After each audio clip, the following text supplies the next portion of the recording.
Not once did I have a hot priest growing up. Not once. Not once? Why be Catholic then? If there'd been a hot priest, I would have been like, okay, this is fine. Totally different. Vespers? You got it. You got it, yeah. I don't even know what Vespers is. Is that a thing? Was I you've correct? got some stuck in your teeth.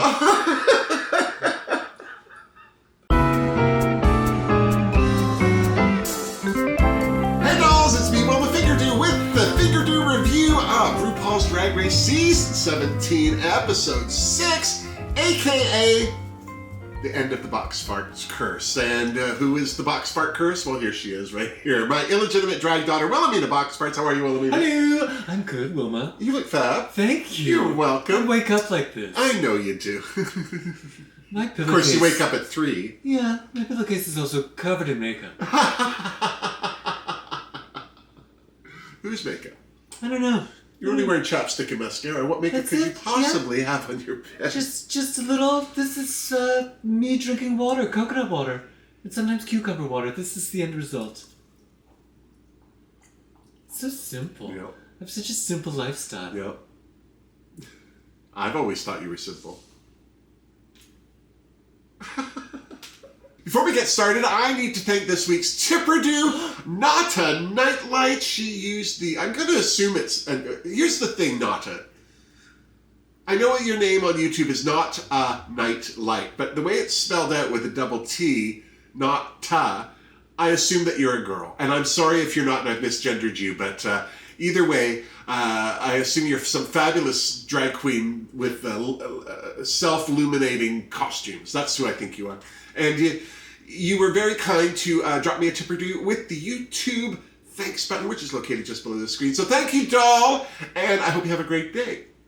Now, to the review. Well, it was a very busy workroom after the non-elimination because Ariete had survived the Badalka Dunk tank. She pulled the right lever. She pulled number 1, which was the right one because the other one that Hormona pulled was the 7 because we're in Season 17. Yeah, and I have to say I was very happy to realize that there was some order to how the levers were going to work because the levers were going to work because... Lever or lever? I don't know. Lever or lever.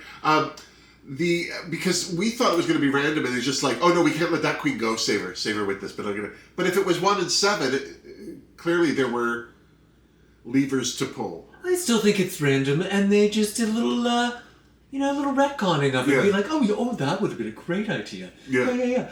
But apparently 17 is Arietta's angel number. Yeah. She has the tattooed on the side of her neck, and there was much rejoicing. Yeah. The only queen who did not seem to be full tilt boogie rejoicing at Arietta's save was Corey King, who really is just waiting for somebody else to go home. I mean, it's 5 episodes in and they've only sent 2 queens home, so I can understand her frustration, but at the same time, you can also tell she's threatened by Arietta. Yeah, I wouldn't be demanding that more queens go home if I was in Corey King's position. Yeah. You're still at the bottom of the pack, girl. Yeah. If they start sending queens home willy-nilly, you're... moving to the bottom faster. Yeah. Nobody likes their willy to be nilly. Nobody likes their willy-nilly. No one really seemed to give Lydia any of her flowers for...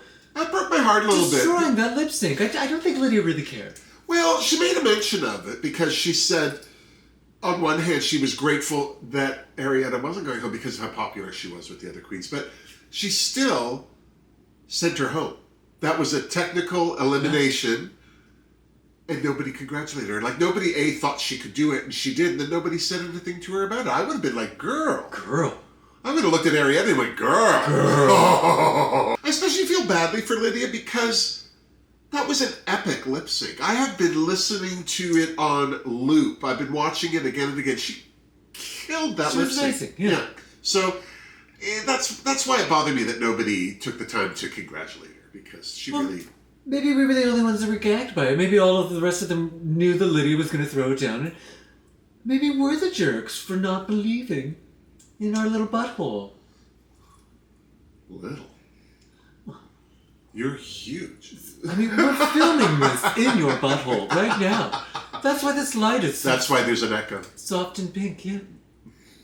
Actually, the closest anyone got to complimenting Lydia was Arietta herself, who said that she couldn't believe Troye Sivan beat her in a lip sync. Now, if you don't know who Troye Sivan is, Australian singer, garnered fame on YouTube, or that's where they got their ball rolling. But he suffers, I wouldn't say suffering, but he has Marfan syndrome, which is a genetic connective tissue disorder. It's not... What oddly has? No, she has Ehlers-Danlos, and this is different, completely Related, different. Cousins. But Cousins. what it does is you end up, if you have Marfan, you end up with very long hands, and everything's stretched out because the connective tissue stretches out, and your fingers and limbs can be very flexible. So there's a lot of similarities, I think, on paper to Ehlers-Danlos, but they're not the same thing. I did look it up. But this is the thing that bothered me, is that in her moment of relief, Ariette dissed Lydia's achievement and body shamed her for being skinny, because she then compared her to somebody who has a genetic disorder that makes them that way. And it just bothered me. I just want to point it out because it went by very quickly. What? I missed it. Oh, boy, I was pointing it out for you. One thing that was celebrated was the farewell of the Badalka Dunk tank. Because they only said there were 2 saves on the Badalka Dunk, we don't have it anymore. So now, from this point on, a queen will be going home every week. We hope. At least one. Or, as whore Mona Lisa said, could be a double elimination. Could be double elimination. We don't know. And then what was funny was, because this happened the next day, for some reason or another, then they asked Hormona who she predicted to be the next queen to go home. And she said, Sam! Of course, Sam lost her mind. I think Hormona just likes to get under little Sam Star's skin. Yeah, which is hard to do because she's so little. She's so little. No, hardly see her at all. If you get under her skin, you'll basically have to wear her like a glove. Yeah. Just a little... Finger puppet. Not even all the way up. No. Just elbow-length glove. Yeah, driving glove. Just to the cuff. Well, apparently we missed some drama in Untucked. Thank God. Susie's clown outfit was red for filth, but... Which I get it. But you're not the judges. So it doesn't matter if you didn't like it, Lana. Yeah. It doesn't matter if you didn't like it, Lexi. Yeah. It's not my cup of tea. But the judges liked it. Yeah. And guess who's picking the winners? The judges. You didn't ask for your input. Rated Queen, it's done. It's done. Yeah. But I also find it funny how when queens get upset that a queen has garnered a praise from the judges that they feel didn't deserve that praise, they blame the queen, like the queen paid somebody or something. Like, how dare you? Yeah. How dare the judges like that? And yet when they win, they expect everyone to congratulate them and not to be sour pickles, but, well, you've kind of set the tone there, Pickles. Pickles. Yeah. So then it was the next day in the workroom, and Rue showed up in a vision of pink to introduce the mini challenge. Ooh, I love a mini challenge. Yeah. The queens had 5 minutes to get into a quick glory hole drag, which is obviously a pussycat wig, some cha-cha heels, and of course, knee pads. Yeah. No mention of makeup.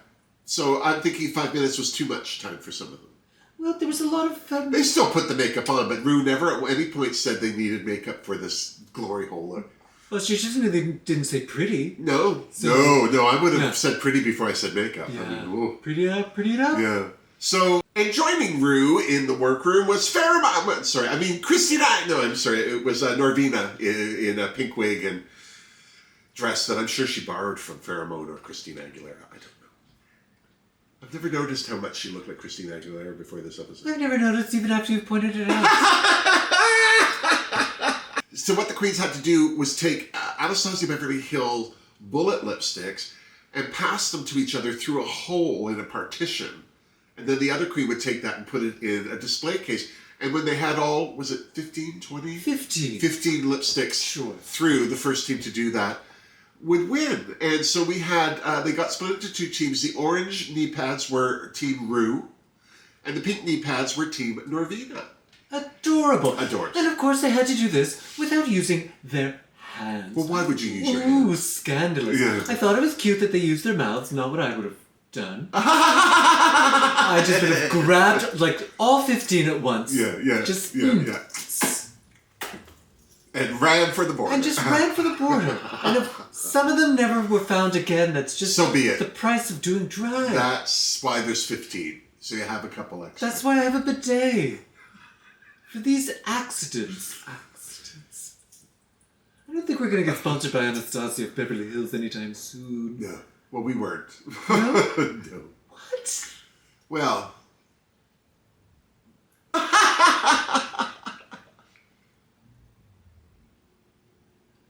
I wish we had a glory hole between us right now. Ew. I really do.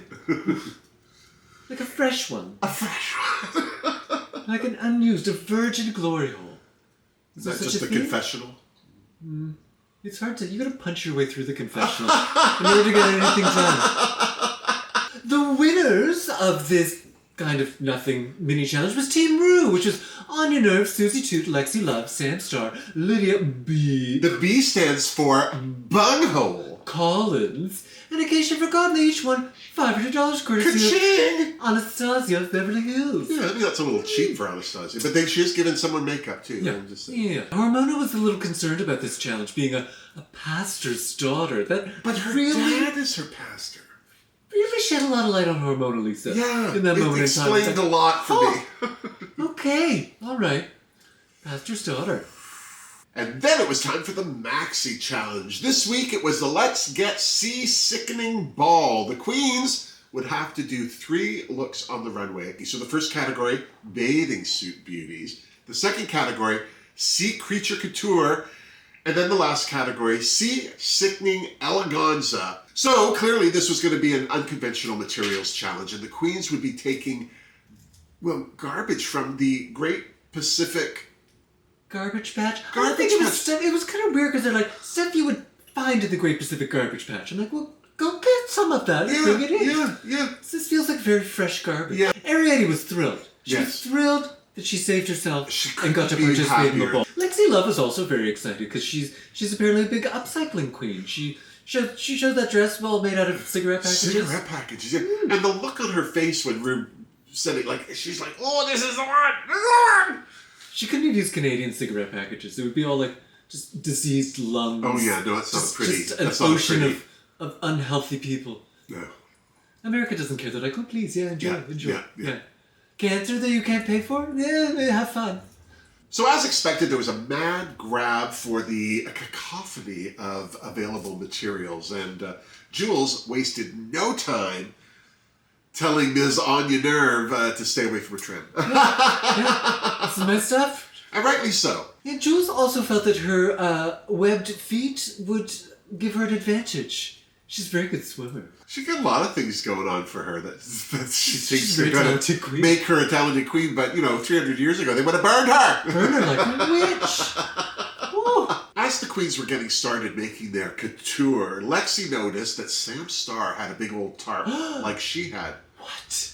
And she was immediately worried. She even said to Sam, what are you doing? What are you working on? And Sam was like cagey about it and What are you didn't working want to on? say. And then Sam said ball gown, which Lexi had opinions on. And then Lexi said off the shoulder, which Yeah, Sam yeah. had opinions Oh, on. God. And then that started a back and forth between them that was completely unnecessary. Just some fun, friendly Yeah. shade. Well, I don't know. I don't know. Lexi, I feel like Lexi kind of got caught up in the drama. Well, I think that's what they were just showing us why they're not the Kumbaya queens. That's it. They're Yeah, like, it wasn't a very this is what we kumbaya like to moment do. at all. Yeah. No. Yeah, Kumbaya. Ooh. You brought her, you kumbaya. Is that what you're wearing? Well, and then Ru showed up to check in on the queens and was chatting with Hormona, Jules, Acacia, and Lexi. I commented that Hormona has a very signature silhouette, which Yeah. maybe the judges are going to clock her on, which I always think is funny when Ru pretends that she's not one of the judges. Yeah. She's like, you know what, the judges might have a problem with this. I'm like, Yeah. you- Well, she's not in drag, so it's easy to separate, I Yeah. guess, the two. My attitude always is if Rue brings it up, you had better deal with it. yeah, mix it up. Yeah, because she's not saying it to be cute. It's like, we've seen these silhouettes. Yeah. I was worried for Acacia. I mean, I'm normally worried for Acacia, only because it's an uphill struggle for her. But when she said the words fleece, tinfoil, and pool noodle, none of those words should be used when making couture of any kind. I don't care. No, describe the end result. Yeah, a fleece the pieces. dress. Unless you're making a onesie for your weekend away in the Arctic. I don't know. So Arctic onesie. Yeah, because the thing is, I don't think that Acacia's a bad queen. She's just not a good queen. She's not a good queen. Like she's just mediocre. She just does what's necessary, and it works for her, and that's great. But yeah, I would be very surprised if she reads fashion magazines or even looks at fashion even remotely. Like, you need to expose yourself to things like that so you get inspired. Yeah, Acacia's still waiting for another chance to sing a country song. Yeah. And that's just hasn't come up. Which is, in of itself, sad. Next up under Rue's microscope were Arietti, Lana Geray, and coming to a theatre near you, the Victorian Orphan, Substitute Lydia B. Collins. In a million years, I would never have said they look alike until they stood next to each other. Yeah, but you have a lot in common, and what you have in common is malnutrition. Yeah, rickets. Dark circles. So, of course, Rue congratulated Arietti for keeping herself in the competition, but she did ask her if she felt it was justified that she was at the bottom last week. And she said, well, yes and no.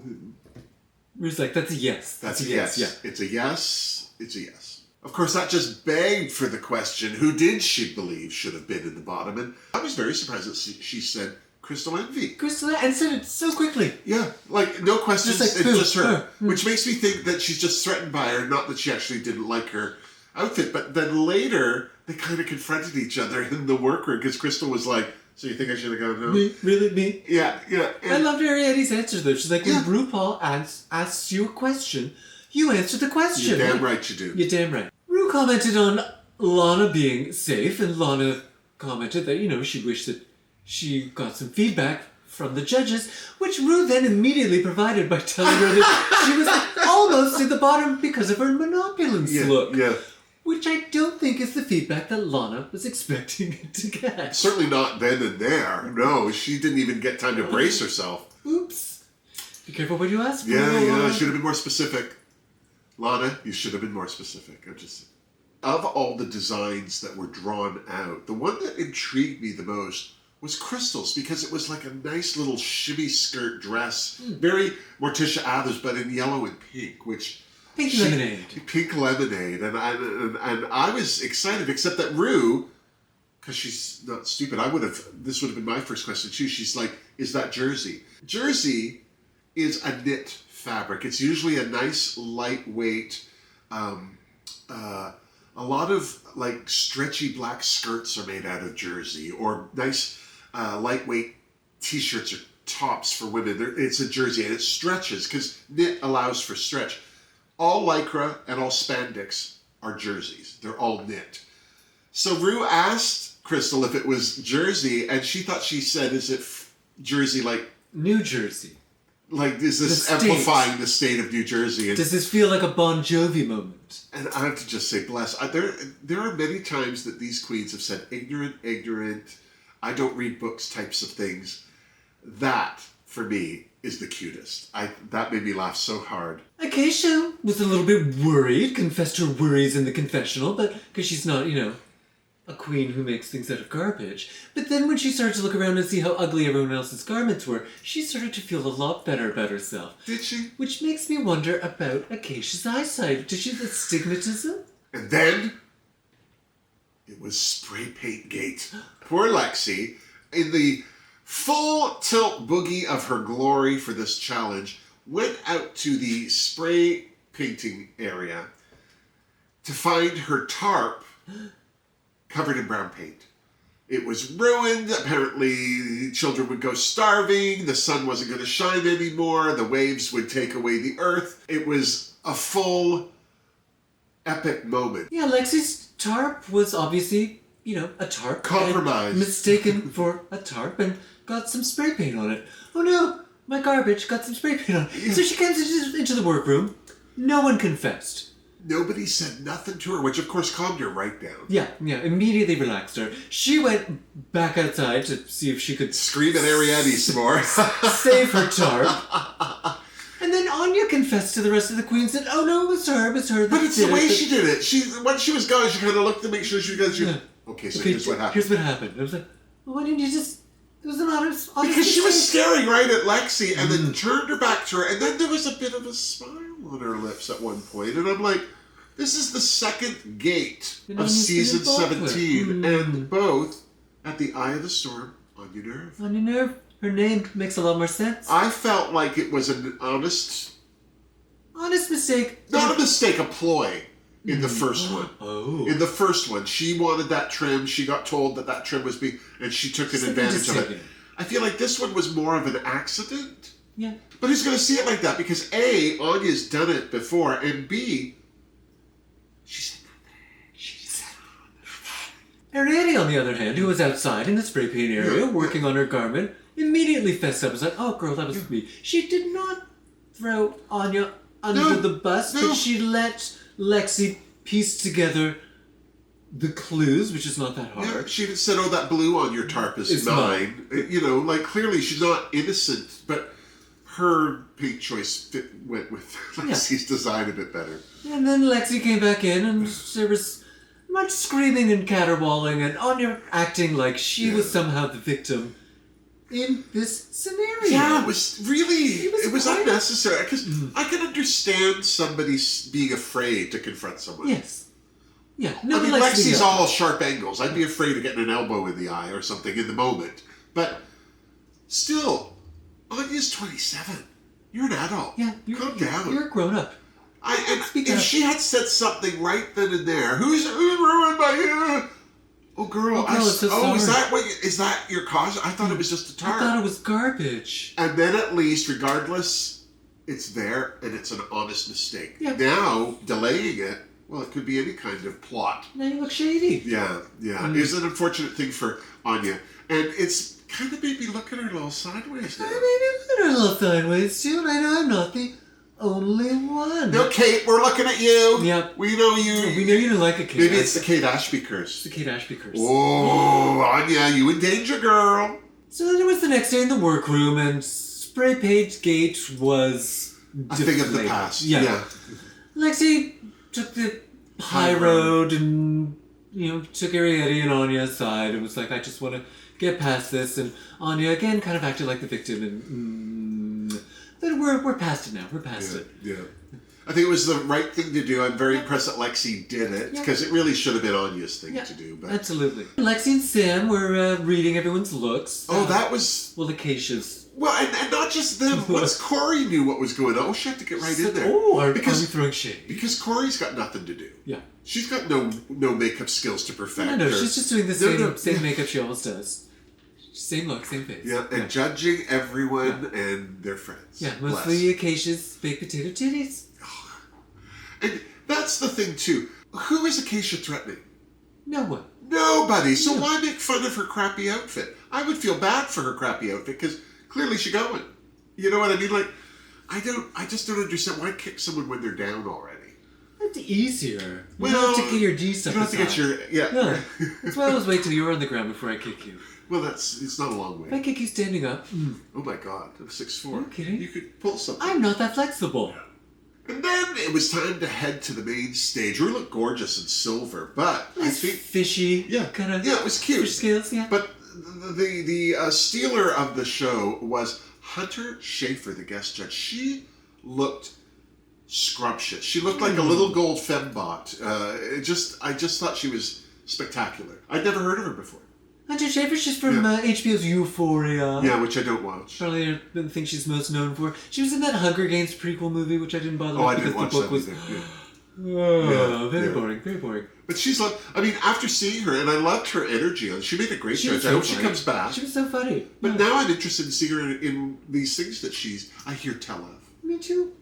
And Law Roach was joining the panel, not as a guest judge. No. I guess he's going to be part of the regular panel. I guess. This season. Well, he's retired. He's got nothing else to do. He's retired. I enjoyed him. I mean, I couldn't tell if he was drunk or not, but he was in a good mood. He was in a good mood. Yeah, I don't not like on Legendary. Well, but he didn't have to fight with anyone who was a bigger star. No.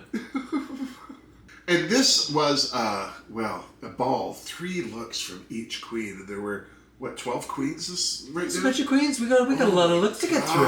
Oh my God. Do you want to cover them by category, or do you want to cover them by queen? Let's go by category. And then that way we can pick the best a winner of that category. Right. Done. So, perfect. Category 1, bathing beauties. And kicking it all off was Crystal Envy in a beautiful modern Barbie look. And I'm glad she said, because I didn't think she looked like Barbie at all. But then she whipped off the dress and she had that classic Barbie dress, bathing suit on. Stuck on fringe, stuck on glasses, looked just like her. Cute. I gave her a Fingerdoo. Yeah, cute. So cute. I mean, Barbie. Yeah. You know, we've seen it, but still, it's Barbie. Yeah, the hair really. Once if she had to put the bangs on, I don't know if I would have liked it as much. That's fun. Jewel Sparkles was up next, living her 80s Miami Latina fantasy in a barely there little number with a lot of gold chains on it. She's got a fierce tuck. There's a weird belty. Yeah, well, it was the chain thing. That oversized Cuban chain. If her top had a little bit of fabric that was too low, if her bottoms had a little bit of fabric that was too high. Yeah. But that was the only thing that was like... But that bathing suit, too, was like strips of fabric, too, so it's hard to... A lot of lines on her body. Lines, yeah. Especially with the big, oversized chains. I liked them. And I thought she looked adorable. It was a cute look. I'm going to give her a Fingerdoo because it was bathing and she was beautiful. So, yeah. She was a brief? Yeah, that's all you needed. Next down the runway, Lydia B. The B stands for... Boy, I can see your penis.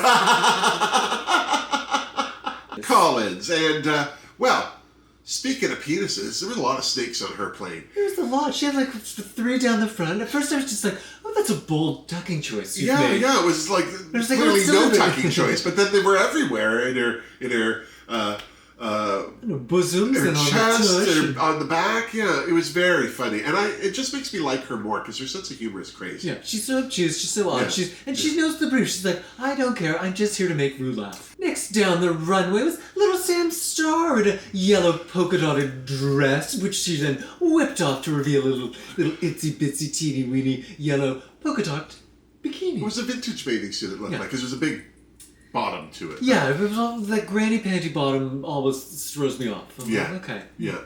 But she looked good. So cute. I mean, no better or worse than anyone else, so of course I gave her a Fingerdoo.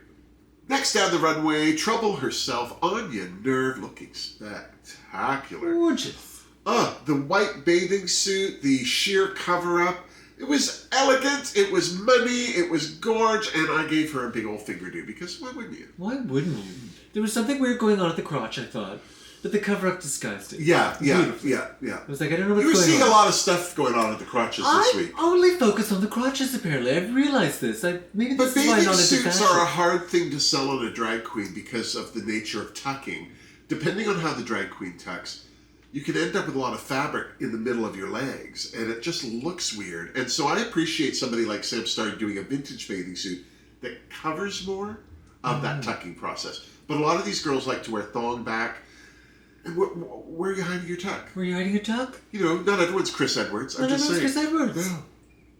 Where are you hiding that? She had a tight tuck. She had the tightest tuck. You can still hear it to this day. Squeaking. Oh, gorgeous. Speaking of gorgeous. Yes. Next down the runway was Ariete serving her avatar realness. Just a vision in blue, and I had no idea what was going on. No. I didn't care, I loved it. All airbrushed and beautiful, and like a blue bodysuit. Like, she looked like she was I thought she was naked. But she wasn't naked. No. She had all kinds of stuff. No. And then the bathing suit itself, I mean, it was a lot of fabric for a bathing suit, but I could see someone like Megan Thee Stallion wearing that in a video, because it was just stunning. So, of course, I gave her a Fingerdoo. In fact, I took a couple of the other queens' Fingerdoos and gave them to Ariete as well. Yeah, give those back. Well done, yes. Susie Toots was next, and I didn't hate the vintageness of this outfit, but I'm getting sick and tired of it.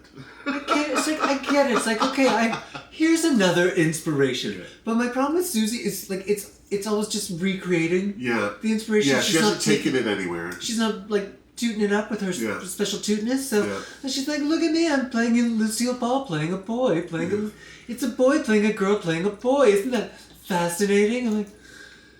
Well, it was cute. It was cute. And I liked the colors of the bathing suit. It could have gone a lot of different ways. But I gave her a Fingerdoo because it was different.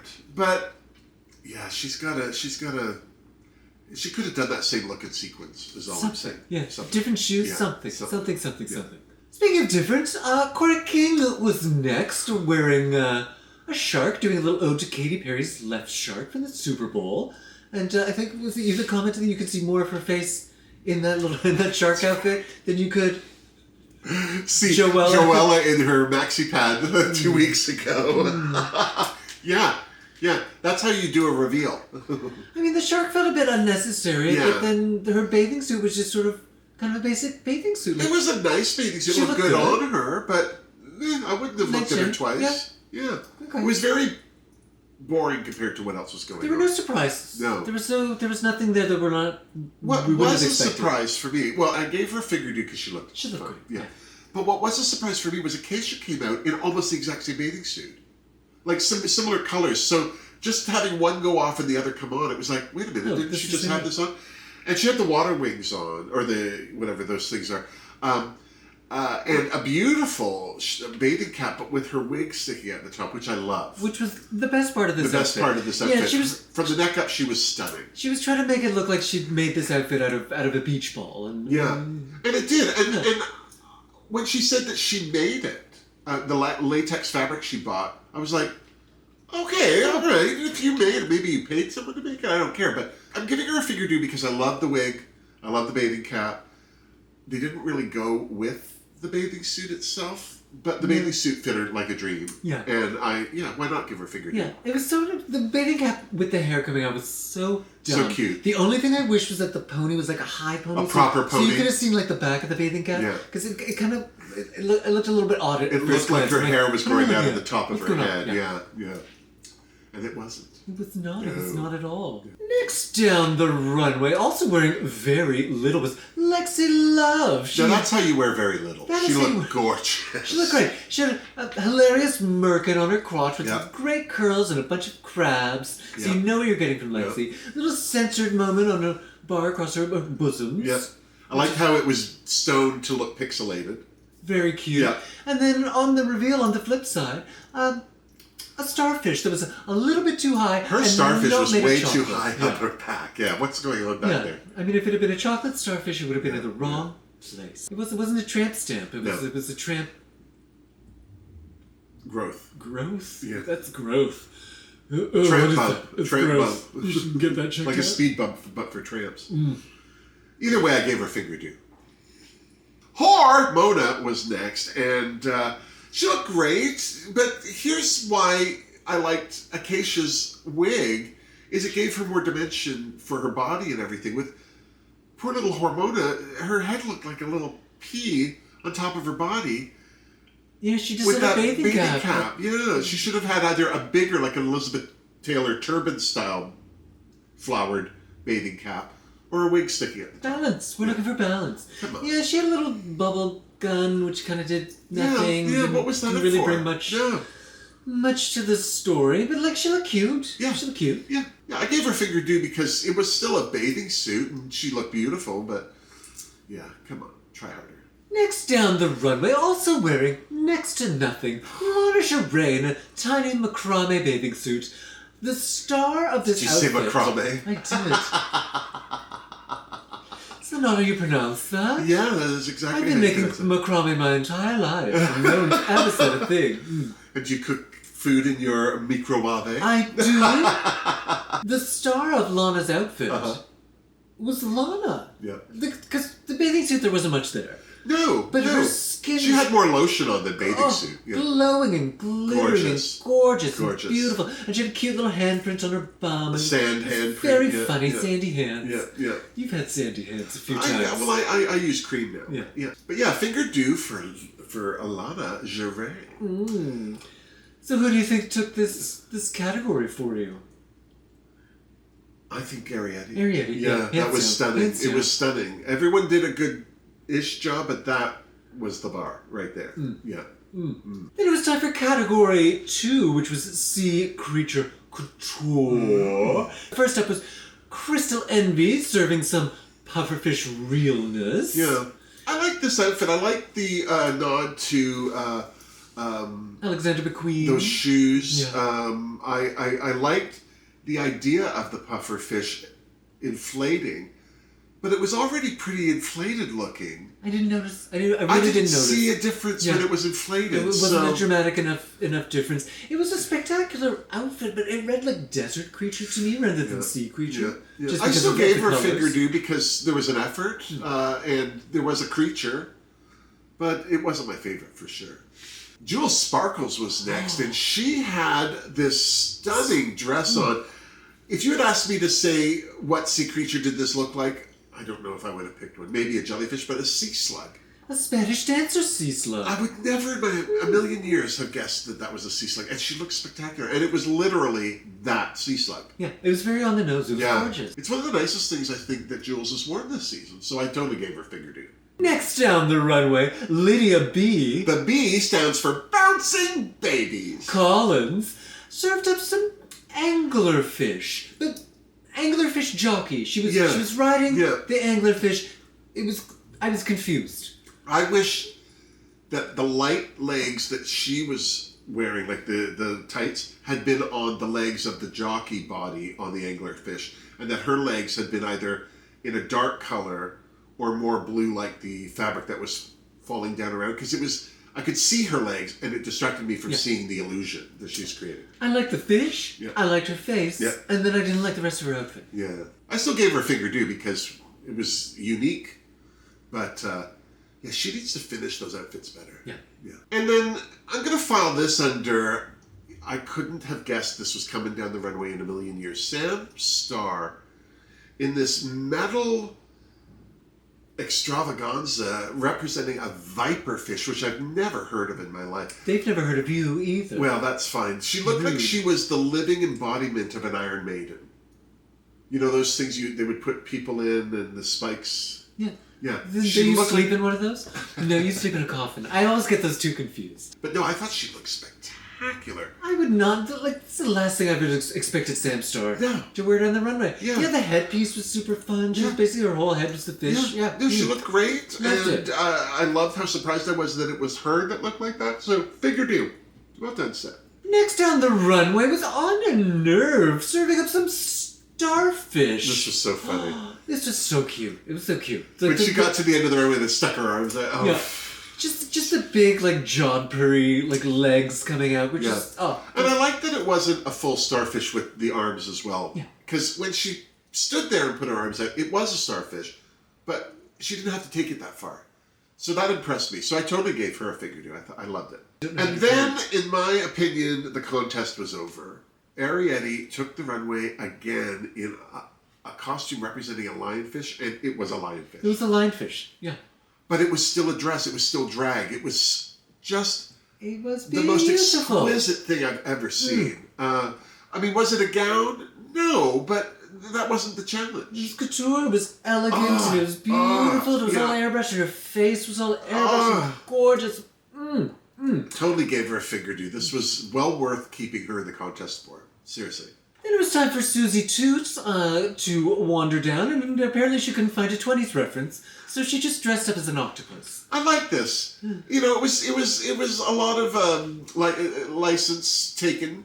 The wig was cute. I mean, very octopus-like shape, and the tentacles were fun. The boots were fun. I really enjoyed this outfit. It seemed more costumey than couture for me. It just wasn't cranked up to the level of eleganza. It looked more like something you'd see in a panto than on a runway. Yeah. Corey King went down the runway in an outfit she said was representing a mandarin fish, and I still don't see it.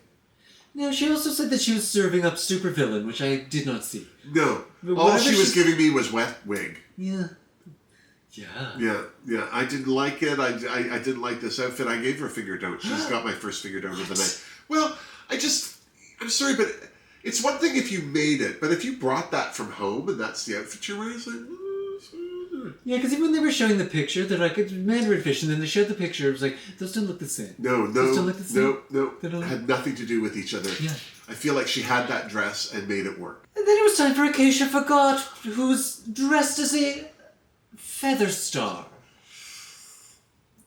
From the neck up, she looked spectacular. She looked great. The headpiece was gorgeous. Gorgeous. The rest of it looked like she got caught in the washing machine or something. She got pulled backwards through a fence or something, Yeah, pulled through a hedge backwards. Yeah, it wasn't great. I gave her a Fingerdoo because I think for her this was a big deal, and it was still... Bits of it were really good. She looked like the fish. Yeah. Like that's, yeah. The reference was very there. It was a better effort than Corey King had done, so yeah, Keisha got a Fingerdoo for me. Bless. Lexi Love hit the runway in an outfit representing a purple stinger jellyfish, and well, she looks spectacular. You know, here was another queen who looked completely naked but was fully clothed. Yeah. She had a bodysuit on that matched her skin tone. It was covered in stones and all sorts of things. It was stunning. And it fit her like a glove. Yeah. I was looking at her being like, what is fabric and what is you? Yeah. It was 90% fabric. She looked amazing. She looked amazing. Yeah, I totally gave her a Fingerdoo for this look, yeah. And then it was time for Hormona, who was apparently doing an ode to a leafy sea dragon. Well, that's what she says. I don't know. I didn't see any leaves on her dress. No, I mean, here's another one who looked like she made a dress she already had work. Yeah, because she looked beautiful, but it looked very much like a Hormona silhouette that we've come to know, and she looks really good. It's very flattering on her figure, but compared to everything else that was coming down the runway, it felt a little underwhelming. Yeah, I totally gave her a Fingerdoo. Because again, as I say, she looked nothing like the creature she was saying she was embracing. Not leafy, I did not believe it. No, not at all. Lingerie dressed as a sea urchin, and I like where she was going. She had some fun But ideas. she wasn't there yet. No, again, this felt like another outfit that was designed for a different purpose. So she was like, oh, no, I can pretend this is a sea urchin. And like, she took a bunch of it off, like it didn't help it. It didn't hurt it, but it didn't help it. Why are you wearing it if you can take it off? Yeah, What's going on? Yeah. I gave her a Fingerdoo for this too because I really do believe she had a good idea, but she just didn't seem to execute it well. Bless. Big black spikes. Yeah. What'd you call me? You heard me. I'd just like to hear it again. So, for round 2, who do you think was the winner? I have to give it to Ariete. Again, she Yeah. was just so... Lexi, I just thought she looked spectacular. Yeah, she really did. Ariete really, from head to toe, was It was so unexpected. Oh. And then it was time for category 3. Sickening, eleganza. Ooh, exciting. Yes. Well, first down the runway was Crystal Envy in her pink lemonade number, which was very beautiful and completely impossible to walk in. Oh, really needs some stretch in that fabric. The minute Rue made a point of mentioning whether or not the fabric I picked had stretched more than once, I would have put a panel in the back to give me more walking room. A good day, perhaps? Yeah, or at best, I would have brought that fishtail element of the dress up to the knee where I could have walked better. But she looks spectacular. And I totally gave her a Fingerdoo, but it's just too, I've seen couture runways in Paris where people can't walk, so it's not unheard of, but it was unfortunate. Jules Sparkle surprised me because I didn't like this outfit. She was supposed to be representing an oil slick, and the hat I can see, and she had like that structure in the hat, then she had that structure in other places on her dress, but for the rest of it, the dress was just 2 different size netting over her corset. Yeah, I wasn't sure how much of like the corset part she made, because I'm like, did you just do the thing on the shoulder, the thing on the hip, and the thing on your head? Yeah. Because I'm sure it's much harder to make than it looks. Well, she they just look wasn't good much on to her it. too. For the neck up, she looks spectacular, but I'm going to give her a Fingerdoo because that's not what the challenge was. But I thought you'd love the hat. I did, but not enough to give the whole outfit. What? No. Fingerdoo for the hat? Pinky-doo. Pinky-doo for the hat. Yeah. Next down the runway was Lydia B. The B stands for bunions. Collins, who was in a slightly confusing robot-y outfit. It was a lot of silver. She had kind of a fun, like, almost like a Van Dyke beard on her face, just made out of metal. Yeah. It was cute. It was cute. I was confused, but which fits Lydia's brief with moi. No, it was definitely a Lydia B. Collins look, but she had used aluminum food containers that she said still had food in them. Delicious. But Fingerdoo for Lydia. I loved it. Sam Starr was next, and she was the first lady of Litterland in her trash bag ball gown, which is literally what it was, a trash bag ball gown. Yeah. I like this look. I really did. Like, was it impressive? No. But I like that this is where she went, because nobody did it. No, it was very impactful. I like the idea of it. I just wish the bags themselves, the garbage bags that she attached to the skirt, there was a little more thought to either their placement or their size or their color or something. Yeah, if she had done bigger bags at the bottom into smaller and maybe more random at the top, that would have been interesting. It might have looked less poop baggy like that. Even still, I like the poop bag element, raising it up, as it were. So yeah, Fingerdoo for Sam. Bless. Then it was time for Anya Nerve to wander down the runway, and I almost didn't see her. She was very camouflaged. Yeah, hard to pick her out of the crowd. Yeah. And the outfit was hard. It was hard to see what the outfit was. Like, from the front, you're like, okay, there's some fun stuff going on. And then she turned around and walked away, and you're like, oh, there's no back. There's no to back this to outfit, this. Which made me question what was on the front of this outfit. Was she wearing anything? Did I dream this? Yeah. What happened? Yeah. I still gave her a Fingerdoo because it was an outfit from the front. I mean, I didn't hate it. It wasn't terrible. No, it wasn't her best. It could have been better, yeah. Speaking of better, one of the victims of Spray Paint Gate, Arietti, came down the runway next in her Jellyfish Warrior Couture. I like this. I loved it. I wish that she wasn't wearing the sunglasses. For some reason or other, I just didn't get it. It's a weird thing. She loves to take off some glasses. Yeah. That seems to be an Arietti standard. But she had the jellyfish body with her spray painted tarp, and then she had taken glue and paint and made all the coral bits that were everywhere. Like, they were everywhere. I was very impressed with this. Of course, I gave her a Fingerdoo. It was just very impressive. Especially knowing what she went through. Next down the runway was Susie Toot, doing Amelia Earhart if she'd been lost at sea. Yeah, I like this. It was very steampunky without being steampunky at all. It was and this was, I enjoyed because it was Susie Toot doing, a 20s reference or whatever Amelia Earhart was, but putting some tootness on it. So I enjoyed that the jacket was just like a sleeve in the collar, and she did some fun stuff with some bottle caps and things. So I did not hate this dress. Fingerdoo for Susie Toots. Speaking of dresses I did hate, Corey King went down the runway next in a orange rope dress that we've seen a million times already in these unconventional material challenges. I wish she had done something with the ends, either let them fray more or wrap them in wire or something so they wouldn't fray at all. But the way they were just made it look sloppy. And we've seen this silhouette on her a million times now. Yeah, you glued a bunch of stuff to your corset. So I gave her Fingerdoo. Did she look horrible? No, but she didn't look fresh and fun. No. Acacia Forgot was next, and I have to tell you, I was prepared to really hate this outfit. I didn't hate it that much, but there was too much on it. What? Oh my God. If it had just been the dress with the pool noodle hip and no purse, no hat, no jewelry, I would have been fine with it. But she just had so much going on. So much garbage. Yeah. And some of the garbage that she used still looked like garbage. Yeah. Like she had the little fry basket fascinator on that was just a fry basket. And it was sticking like right out of her head, like on a weird angle. You didn't paint it. You didn't. No. You didn't cut it. You didn't twist it. You did nothing to it except add more ugliness to it. Ugh. Yeah. Woof. Yeah. Woof. Yeah. I totally gave her a Fingerdoo. It was too much. It hurt my eyes. Speaking of hurting my eyes, for all of her screaming and ranting during Spray Can Gate, Lexi Love was next, and I thought this looked nice. I mean, she didn't really do anything to the tarp to change it. It was just a tarp hanging off her body, but I loved how it was painted, ironically enough. It was painted nicely, and the flowers on it were nice, and her presentation was really good. I felt she spent more time on that wig than the dress, though.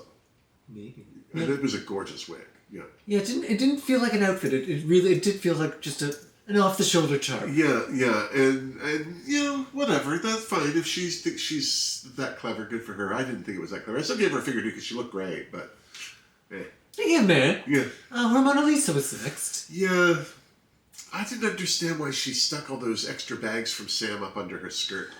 Because it just made her look misshapen. It did make her look misshapen. Again, like, it could have been fine. But it's her signature kind of silhouette. Like, we knew what shape she's going to be. Yeah. And there was just no surprises except for how misshapen the the bottom half of the dress Yeah, was. yeah. I totally gave her a finger don't because it was, I didn't know what I was looking at. And speaking of, I don't know what I was looking at, Lingerie was next. She said she was a sea diva. She was serving a creature. It was, yeah, even that. I mean, If from the ordered neck that up, it was a creature- better look. Because I liked the little blue bits she had in the wig to make it look like fins. Because she didn't make the neck up? Yeah. Yeah, that's why you liked But it. from the neck down, there was a lot going on and yet nothing there. Yeah, she had like a little like tube dress made out of jeans or something, and then just random acts of plastic and something hanging off the stuff the tied hip. to the and netting. Yeah. It was just, it was very me. Yeah. I totally gave her a finger don't. Yeah. No offense, but yeah. Well, who won this round for you? I think I have to give it to Arietti. I think it's a clean sweep for Arietti. She just had the most cohesive outfit. Yeah, I feel like if Crystal could have walked in her dress better, I would have given it to her because it was just so bright and lovely. She did look gorgeous. Yeah. And I definitely liked Lexi's outfit a lot more than you did, but I think that was more down to the presentation, and I just really love Lexi. Yeah. Well, as far as the judges were concerned, the top 3 this week were Sam Starr, Crystal Envy, and, surprise, surprise, Arietti.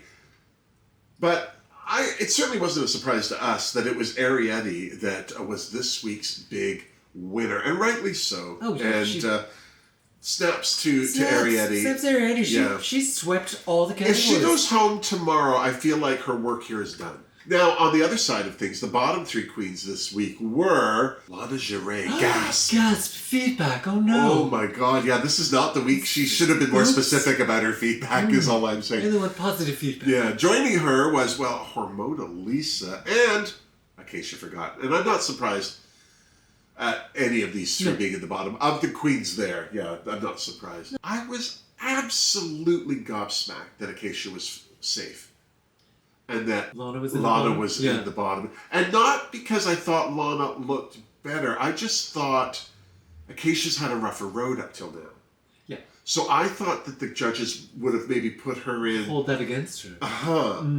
But it would have also been interesting to have Hormona and Acacia up against each other again. Because the first time they did it, Hormona saved herself with the Badunka Dunk. So we were denied a repeat, and it was Hormona and Lingerie in the bottom.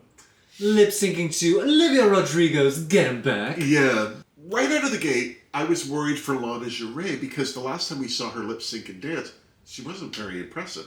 Not that she was bad. There was just no fire. There was no light. Yeah. Do you know what I mean? It was just very superfluous. And then they started lip syncing, and Hormona impressed me because she knew every word of that very modern. Like, I'm not saying that Hormona doesn't listen to modern music, but if she didn't know the words to that song, I wouldn't be surprised based on what I feel her aesthetic is. See, I thought she was off at the beginning. Oh. Because I was watching her being like, do you know the words? What's going on here? Oh. And then the queens were like, oh no, she's doing great. I was like, oh, is it me? Are No, my I ears thought right out of the gate she was doing. The problem with it was like watching someone's mom sing that song. I have to say, I was very underwhelmed by this lip sync. Yes. On both No, sides. I agree. And I love the song, so I'm like, Olivia Rodrigo stand. But yeah, this one of my favorite moments in the song, though, was when Lingerie kind of stood in front of Hormona. And Hormona, without being a bitch about it, stood up and walked around her and stood in front of her with a smile on her face. It was like, that's how you do it. You're going to stand in front of me? I'm going to stand in front of you. When the music died, it was Lingerie who chanted, and it was Hormona Lisa who sashayed away. And I have to say, as much as I was not liking Hormona out of the hop, she's a good queen. She's a good queen. Yeah. I still don't quite understand why all the other queens seemed to have a hate on for Hormona. So she must be weird in person or something. There's something going on in person we're missing as people on the other side of the camera, but we felt it in the first episode, and then the other queens never seemed to let it go. So I don't know. I just like to think that Hormona is one of those weird, quirky people who probably was homeschooled and has ADHD, and there you are. Yeah, maybe possibly on the spectrum, and none of those things are bad things, but they can make people who don't deal or are familiar with those issues look at someone sideways. So, yeah, bless Hormona. I'm so glad we got to see her. She's a great queen visually. It'd be interesting to see her on tour to see what she brings to the table. All we know is that she is the third queen on episode 6 Jeepers. to sashay away. Jeepers. Yeah. Do you think the right queen went home? Yes. Yeah, I do as well. I would have been fine with either one of them. Yeah. Quite honestly, because I don't... All three of them. All three of the queens that were in the bottom, none of them are blowing my skirt up. No, I don't think any of them are going to surprise me. That's the thing. I want Lana to surprise me. I really do. Because I think she's stunning. But it's really a great life lesson here to just say, well, stunning isn't everything. Yeah. I want Lana to be as good as Lana thinks that she is. Yes. And she's not quite there. No. And I want Acacia to be as good as she thinks she is, but she's just... I want her to be as good as she thinks other queens are. How about you? Do you think the right queen went home this week? Let me know in the comments down below. And while you're down there, don't forget to give this video a thumbs up if you liked it. And subscribe to my channel if you haven't. What the heck is wrong with you? If you haven't subscribed to the channel yet, gee whiz! It's like one hit of a button. What you don't know? Does it cost you anything? Well, even if you don't have hands, you can still hit it. No. Speaking of cost you anything, if you would like to support the Fingerdoo review even more, there is the YouTube thanks button where you can leave a tip or do, like Not a Nightlight did this week. Or there's my OG PayPal link in the description box down below, as well as a link to my Redbubble store where you can get your Wilma merch, and a link to my Patreon page where the Fingerdoo family meets twice a month for live chats. Thanks for joining. Thanks for having me. And until next week, miss us! Mwah! Have you seen What's Your Pattern? No. At the end of it, Michelle says mwah. She doesn't do a mwah with the hand, but she goes mwah! The first time she did it, I was like, did she steal that from me? Should I call her? I mean, I would throw a fit if I could remember who I stole it from. Not for nothing, but if you were to curse a queen to go home next week, which one would you? Well, next week is... Oh, Snatch Game. Snatch Game. I feel like Susie's going to do a good job because she'll I think reference Susie will somebody do a good odd. job. Yeah, she'll have a reference and it'll be fun. Yeah. I think Lana... I want Lana to surprise me, but I think she's going to crash and burn. I think she's... I want Ariete to surprise me, but I think she's going to crash and burn. Yeah, they just don't have big personalities. And I want Corey King to finally show us comedy. Give us this bravado that she has. But I think she's going to crash and Yeah, burn. yeah. I think it's going to be a train wreck. I think it's going to be terrible. I can't see Acacia being good. No. I think the standards will be Lydia. I want to see what Lydia does. I want to see what Susie. Jules does. Jules will be fun. Jules will have something to say. If she picks the right character, she'll be fun. Yeah. She'll be a who. Yeah. But oof. She should do Ariana Grande. Or at least Ariana Medium.